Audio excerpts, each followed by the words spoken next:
Hi everyone, welcome to this Transformation Tribe chat. I'm absolutely delighted to be joined by Gareth Caple today, who is a friend of mine. We've worked together. I've practiced yoga with Gareth for many years now. Decade, I think. It is a decade. Wow. And Gareth is a business entrepreneur, runs Yoga Life, which is a brand of yoga studio and retreat in Cheshire. And he's also an absolute fitness guru. So we're going to be talking about neurological pathways today, which is something that we both share I love it. an interest in. It's amazing, the connection between health and well-being and performance in the workplace and business transformation. Gareth isn't a scientist, but you are really well read and you make it your business to research this sort of stuff for your clients.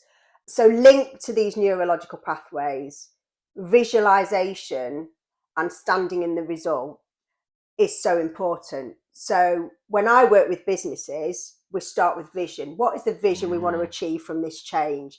And how do you get everybody to buy into that vision? Because you know that if you can get your entire workforce built in and all looking in the same direction, it's so massive. powerful. Yeah, massive. And you've got some amazing examples of what visualization can actually achieve. Just tell us about that. Yeah, I call them head slappers because when I read them, I'm just like this. It's like, just can't get over it. I've done this from sort of 15 years old, left school. And again, I might bounce around a bit because that's just my character. But everyone, most of their life, either consciously or subconsciously, are visualizing their different paths, whether it's with your partner, whether it's within your job. And you hear all this stuff like with kind of limiting beliefs and all that sort of stuff. But like, I didn't have that great of an upbringing. I can't stop learning at the moment. And it was the worst possible thing I could have done at school. I remember going to the careers advisor and it was going, what do you want to do? And I was like, well, I know what I don't want to do. And I don't really want to kind of do, bricklayer. My hands are too delicate for that. And I don't want to be out in the weather. But I just wanted something to do with sport. And I remember he kept pushing on. And he literally, after I said those things, he was like, well, what about being a joiner? And I was like, no, I've just told you what, I don't want to do those things. I want something in sport. And I remember just getting up and walking out. At 15, I preset that no matter what was happening, it had to be in health and sport. I just knew what it was. So even that's a visualization. Even though when the careers advisor was saying, I'm just going to ignore what you're saying. You're an imbecile. And then I kind of obviously worked in a gym and worked with some amazing people along the way. There was the Great Britain powerlifting coach, just so happened to be there. Mr. UK was in there. The European world and amateur Thai boxing champion was it. So I was weirdly I was like, this is what I'm going to do. At 15, kind of didn't have a job. Then suddenly, by magic, whether it's visualization, you believe in that or not, there was a load of people who I could just learn off at a rapid rate. We've got hundreds, if not thousands, of members that we've seen over the last 13 years at Yoga Life. What I'll do is I'll read about new stuff that's coming out. I will 100% experiment on myself. Then from there, I'll kind of mention it to clients and stuff like that. Then I'll work with those individuals so I can see. Then I'll work out that actually works. Then I'll put it out to the masses. It's only then that I will talk about it like this. I am also quite aware that any studies that are done can be done from a particular point of view. So what I like to do is if there's two or three studies from different people, if they're roughly saying the same thing, got nothing to sell, then I kind of, that's when I kind of regurgitate it. And a lot of it actually leads back to yoga philosophy. Yoga has been mentioned in the Vedas, which is probably some of the oldest texts on planet Earth, and they talk about stress being the biggest killer. Visualization and meditation. So it's from the beginning of time, this stuff. Do you know, we've not invented it, it's been there forever. Before MRI scans, before X-rays, before all of that. Before you could prove it all. They've talked about that it's there. So like, we're not messing about. This has been in forever. Totally. And a couple of things that's mentioned yoga and science has proved it, and these are two of my favorite sort of things is, one is your brain cannot tell the difference between reality and what you're visualizing. It's called neuroplasticity, meaning that it's not stuck. So wherever you are, if you don't like whatever you're doing or you feel stuck, that you're not there forever. That's not just who you are, and you're stuck.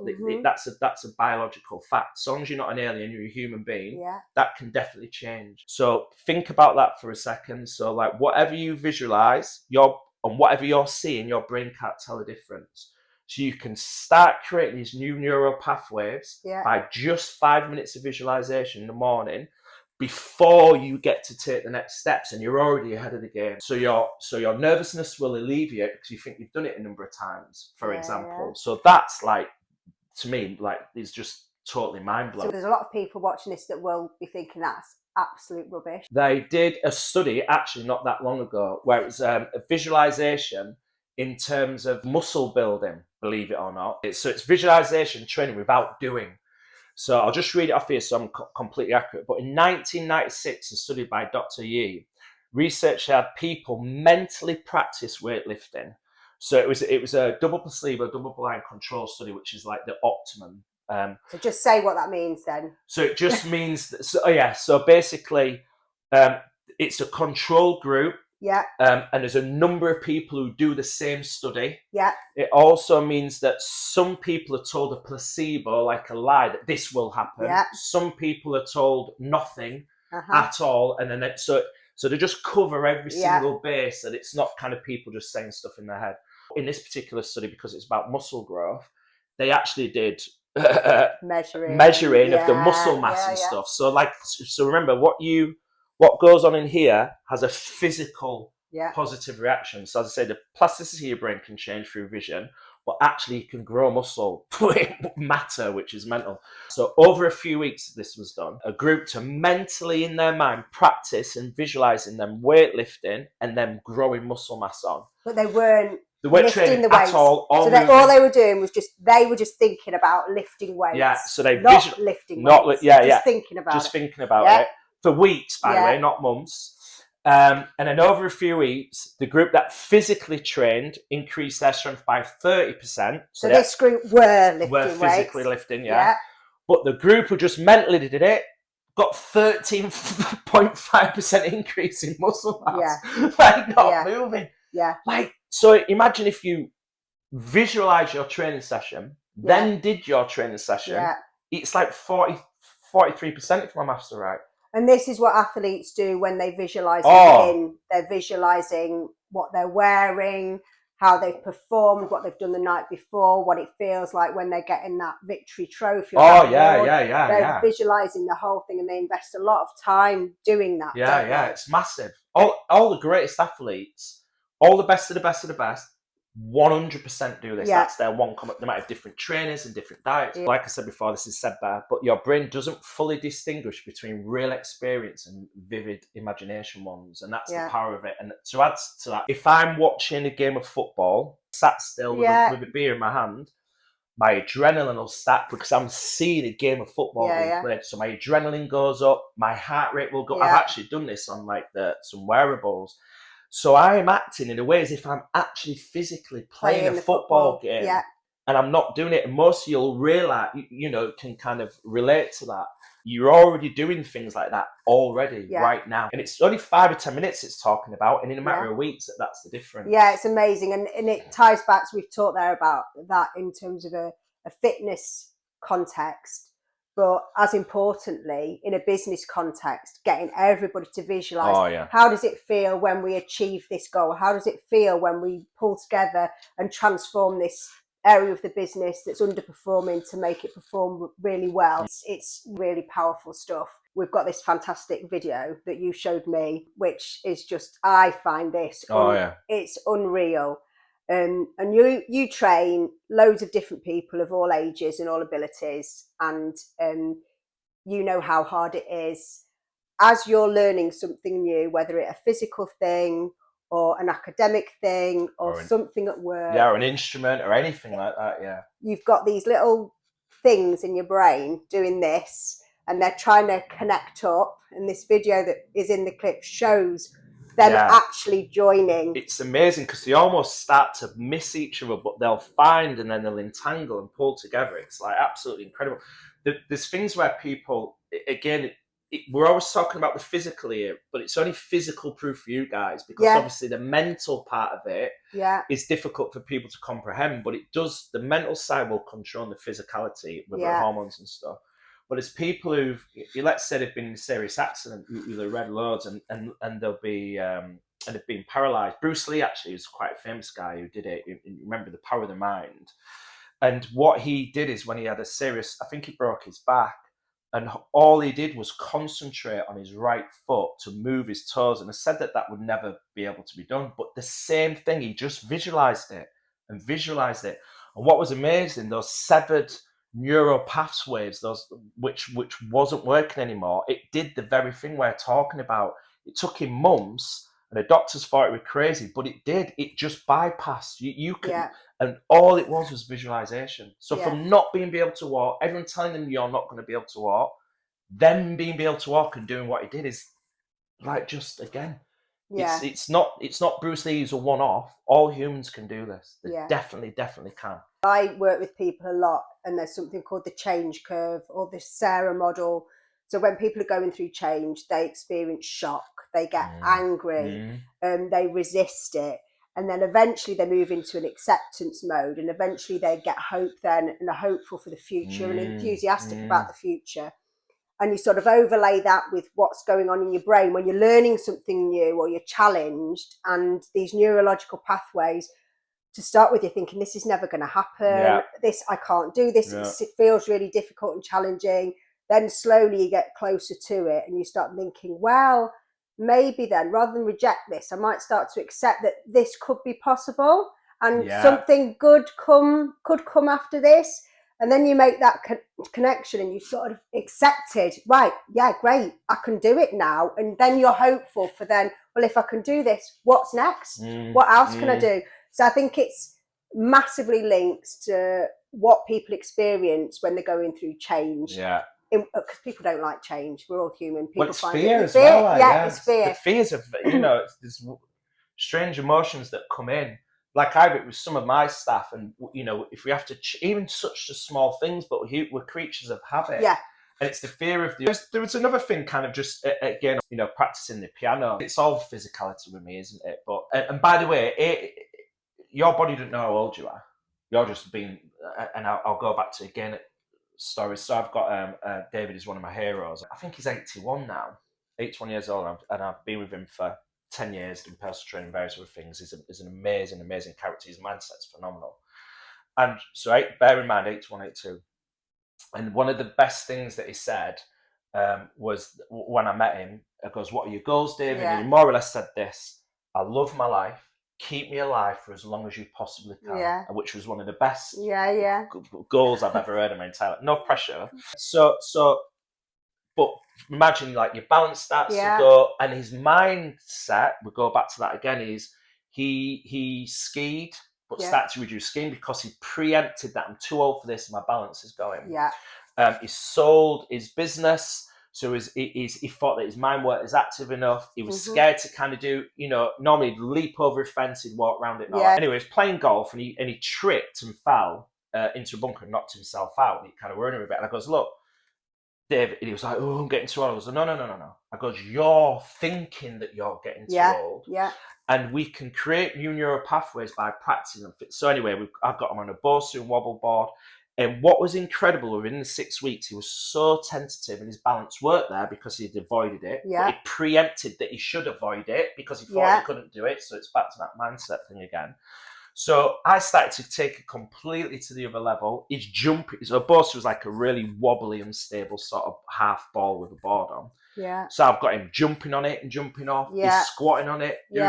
Within 6 to 8 weeks, this guy's balance went from tentative and unstable at best to like absolutely no problem whatsoever. And by the way, prior to me doing that, I got him to visualize that he could land on it before he could do it.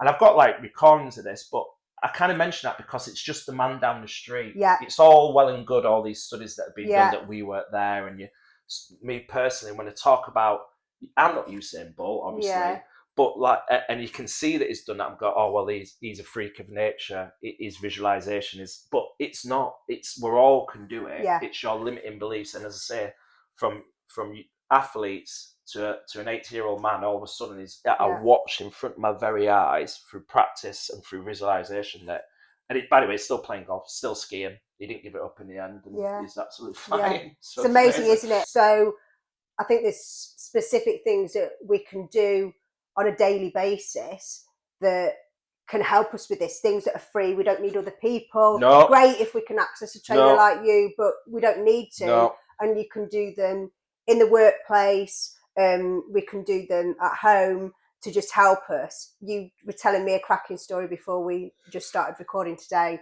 about a friend of yours or colleague of yours that was giving a speech. Oh, yeah. Yeah. Tell us about that. So, again, it's the physical and mental link together. She was going to do a speech to about 300 people on a topic that she's done for nearly her entire career. So it should be no problem whatsoever. And she was terrified because she's never kind of spoke to those sort of numbers before. And I think there were people like zooming in, dialing in from all over the world.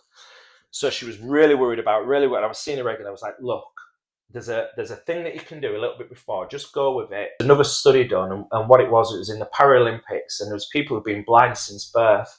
And these athletes either run behind someone who's got a bell on so they can understand the distance in which they're travelling, or they'd be kind of be tied together with like a bit of sort of rope between the wrists. And when they feel the tape break on their chest, they would automatically put their arms up like this and look like scream to the cloud and open the body through celebration. Now, bearing in mind, they've never seen this done before. It's sure that no one's gone, oh, by the way, when you win, this is what everybody does who can see. So obviously that's not happened. So this is a thing that's built into them.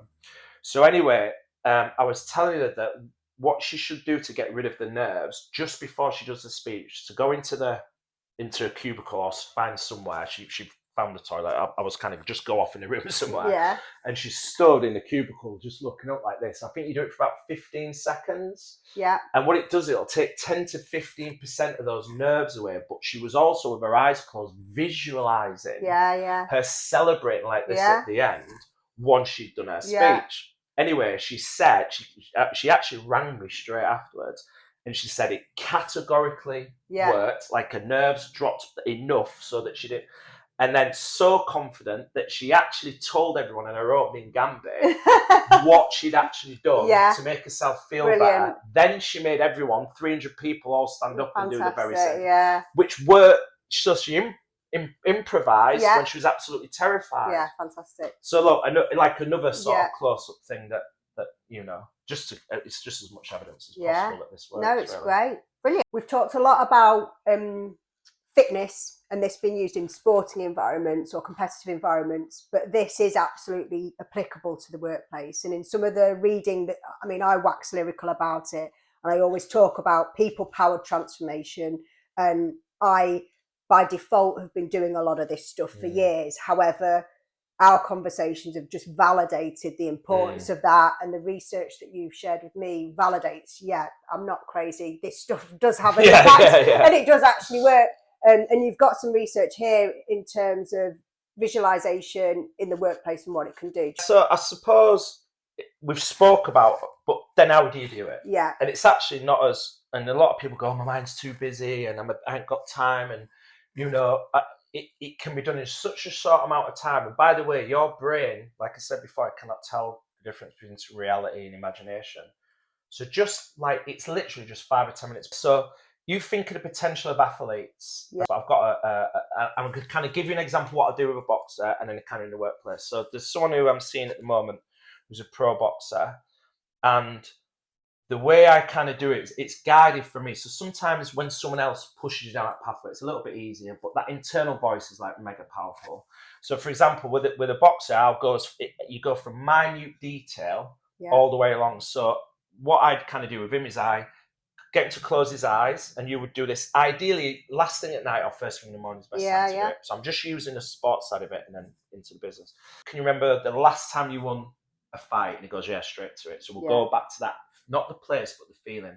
What it's like to get his hands wrapped, the material, like the touch, the noises, who was there, like the tape. So you're going really deep into like the physical feeling.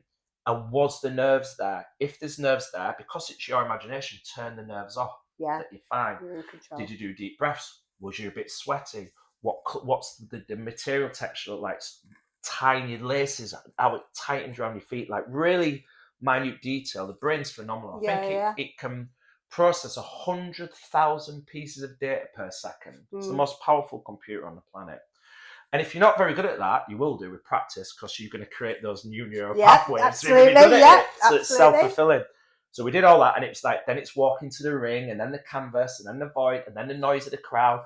And then it's like visualizing. So that's actually happened. So it's easily done. Yeah. So you've all had successes in your life. Yeah, so yeah. you go back to those points to get the emotions. And then it's what you want the future to look like. Mm-hmm. So while he was in this fight, that you can see every single punch coming, that you're going to outwork him, that you're nice and calm if you get caught. So you go all the way, and then the celebration, looking up at the end, that kind of win sort of feeling. So you imagine that as an athlete, as a physical athlete, and getting punched in the face is a little bit scary. You know what I mean? So if you imagine in the workplace that everyone's buying in this transformation that you're talking about, and then some people have doubts, some people won't have change. Yeah. So one of the things that I would think is you need to alleviate those doubts, and let's see what happens and take the next step. Yeah. Okay. And you only have to do that in your mind. Yeah. And you know that automatic voice, which can come consciously and subconsciously, oh, this isn't for me. Oh, another one of these who are going to come and change the world. That's going to come in. And then you might find, if you hear that, have that as a trigger, and then how often is your negative response to like, oh, I want to stop smoking, but I can't be asked. Or if that's quite often, you've got a neurological pathway that's negative. So catch it first. So you'll just be kind of more present. It's mindfulness, it's called. So you'll catch, right, okay, well, I'll tell you what, I'll listen to Sarah. I will go and I'll give it 4 weeks. What's the worst that can happen? Exactly. Because you're in the place where you are, and that's where you are, isn't it? Yeah. And if there's a better way, brilliant. And if you go wholeheartedly into whatever this thing is, whether it's in your personal life or workplace, and remember, it happens in weeks, all this stuff. People can gain muscle in weeks without bloody lifting, so that's the power of it. And then if you go for it for X amount of weeks, and you start to feel more positive, and you start to get those new neural pathways where this thing starts to work because you're going from the old into the new, then that will resonate with the rest of your life. And if you do it as a collective group and as a team, so you get 13% muscle growth, and there's 10 of you, all of a sudden it's 130%. You're flying. Does that not mean you feel happier? Being successful makes you feel better. More positive things like that will get you in a more positive state. You'll make better changes to your life. You'll earn more money. You'll be more productive. You'll work as long, because, I mean, there's zero negativity to any of this at all. And here's the top tips. Again, we'll make Sarah will have all this data. She uses all these skill sets, but so one of them is visualization. So how, practical tips how you do it. I think I've more or less covered it. So ideally 5 minutes before bed, you're going to sleep anyway. So run through the day that you just had. Pick out the points that you won. Any kind of negative connotations, go, that's all right. That's my old self. It wasn't kind of due at that point. You'll see. You can't lie to yourself, those internal voices. You always know you're telling the truth, don't you? Yourself, So 5 or 10 minutes before bed, run through the good stuff. Any kind of negative stuff, though, go, I'm going to make a change the next day. And you visualize how you're going to be. You'll do that, fall asleep. No time needed. You're going to sleep anyway. You'll probably put in your deep sleep for those positive hormones. In the morning, before you run up and get the coffee, just be nice and calm. You know what day's coming. You've got a meeting. How all that's going to pan out, that you're going to be open, susceptible. You're going to be nice and calm. Same thing with speech and all that sort of stuff. So 5 minutes at night, you go to sleep anyway. No extra time to your life. 5 minutes in the morning, just set the alarm a little bit earlier. Make sure you're nice and put a run through that. Morning and evenings are the best times to do it. Combine visualization with action. We were talking about piano players did it. So people who visualize playing the piano, again, could play chords that they couldn't do just by physically practicing it alone. So add those two together. Use positive emotion. I was saying before, you go back to your historic memories, the time that you won. You're proving to yourself through old data that you've actually won before, that you felt good and you did something new. Everyone's got loads and loads of those memories. So you go back to them to kind of get into that program state to prove yourself you can do it. And then repeat. Easy peasy. No, it's really good. And the 4 C's model, so a lot of you who know the work that I do know that I have a 4 C's model. And one of the C's is about getting your business ready for change. So are you change ready? And these sorts of exercises and getting teams who are about to embark on big change in this sort of mindset, giving them these sorts of tools is phenomenal. So that can be linked into team away days, team kind of ideation days, innovation days. All of this stuff can help get teams ready to get for their change and transformation program. Moving on then, so a bit more about what's next for you. So Yoga Life, you've got new yoga studio, loads of retreats going on. You've got this amazing podcast studio. Yeah. So go on, tell us a bit about what's next for you. So so the last little bit is, Yoga Life, we're based in Cheshire. And again, that visualization that I had in my head of what I wanted it to look like. So it's studying red light therapy, the studio, which is basically just in a kind of quick sort of nutshell, is that it helps the body detoxify itself 10 times more than you would do normally in a hot yoga studio. It gives energy direct to the mitochondrial cells, helps to get heavy metal positive, and all you have to do is be in the room for that to happen. It's like kind of brilliant. It's not really this, but is this? It's like kind of sunlight that kind of feeds the soul almost. Yeah, brilliant. It's great. Yeah, and then we've got loads of different types of yoga classes in there. So things that lend themselves if you struggle to kind of sleep, it'll help with that. If you want to build strength, basically it covers absolutely. Remember, yoga's been around for thousands of years. We mentioned this earlier. We've got cold plunges, so that cold shock therapy that really helps with resilience, and again actually lowers both the yoga and meditation. Sorry, I'm going back to this again. And cold plunges all lower the chance of the top 10 killer diseases by 60%. Makes such a difference. So I'm there. Well, I'm there at the studio a lot, but on a Wednesday morning, the feeling that I get after the cold water plunge, and it's the best. It's the best feeling, and you're on a high, a natural high for a good 3 or 4 hours afterwards. I'd say, just really sets you up for the day. You can tell the difference. And you miss it if you miss miss a session and you haven't done it. You do feel the difference. Yeah, it's amazing. It definitely is. So we have that there at the studio. And then all this sort of stuff that we're talking about, as well as physicality and diet and nutrition and all that stuff we do. So we also run retreats all over the world. It's again, going back to that visualization, when I was a kid, I realized that the other thing I really loved doing was traveling. I also realised that I'm probably unemployable based on like what my character was at that time. So what I did is I thought I'd better create my own job. So again, another neural pathway. Kid who got no GCSEs basically. So I was like, I like traveling, I like sport. I don't think anyone's going to hire me because I'm a bit that way inclined. So I've made my own job and made my own thing, and I absolutely love it. So we run retreats around the world. All that sort of stuff's on our website for more